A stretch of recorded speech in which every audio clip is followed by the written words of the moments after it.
We're going to look back at the problem from yesterday with Triggy the dolphin and go a little bit further with our understanding and the calculus involved.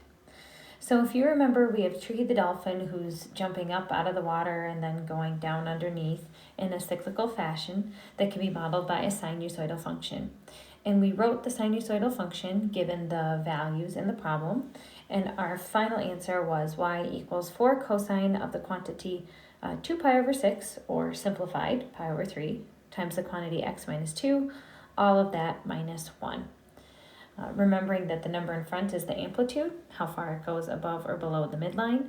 The number in front of the parentheses helps us find the period.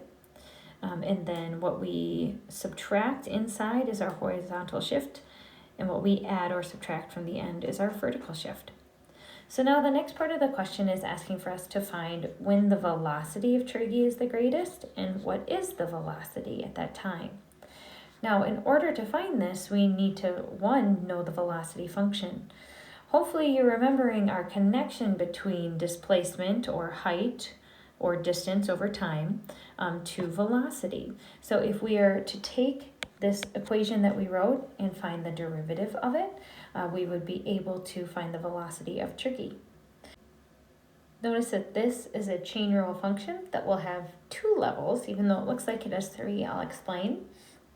So let's start by writing those levels. My outside would be 4 times the cosine of what's in parentheses. We can put the minus 1 over here, remembering that since this is a constant, the derivative of that will be 0. And then my inside function, I would have 2 pi over 6, which again I can simplify, so I'll change that to pi over 3 times x minus 2. And I'm going to simplify this by distributing to make pi over 3x minus 2 pi over 3. And that's what I will take the derivative of. So the derivative of my inside, notice I have a constant right here. The derivative of a constant is 0. And right here I have a number times x. And the derivative of a linear function is just the slope. So in this case, that's pi over 3.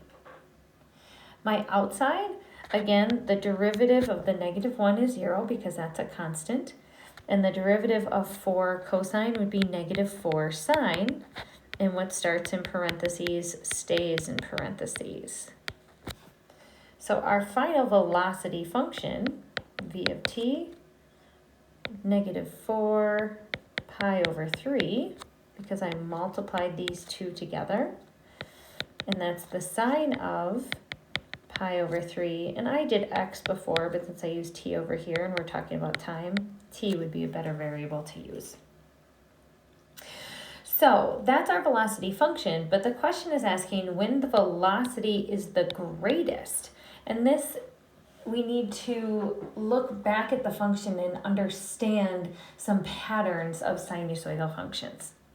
Now, you know from the last unit that the velocity is 0 at the maximums and minimums because that's where it is changing direction. Now, using that information, if the velocity is 0 at the top and the bottom, think logically where you think the velocity would be the fastest. And that is when it crosses the midline, because it's at the point where it's decreasing the greatest before it starts to slow down right here and turn around. So at what time is the velocity the greatest? It's the time when it crosses the midline right here. So again, that is halfway in between 2 and 5. So if we do 2 plus 5 divided by 2, that would be 7 divided by 2, or a time of 3.5. Now, it would also be going the fastest right here where it crosses. Okay, and that would be between 5 and 8. So if we do 5 plus 8 divided by 2, that'll be 13 divided by 2, which is 6.5. And if you'll notice, that's going to keep going every 3 seconds. It will cross the midline. Now from there, to find this velocity, we will evaluate the velocity function at one of those values. So I'll have negative 4 pi over 3 sine of pi over 3 times 3.5 minus 2. And that will give us, in this case, negative 4 pi over 3, which since we're talking about velocity, we probably want that as a decimal, which is approximately negative 4.19, and this would be feet per second. Now, people are always wondering whether the negative is okay to have here. Notice in this case, Triggy is going down, so it makes sense that we have that negative velocity. If you were to find it at the next place where it's got the max velocity, 6.5, you get a positive value. So if it's just asking for the velocity, you can tell me at that particular time.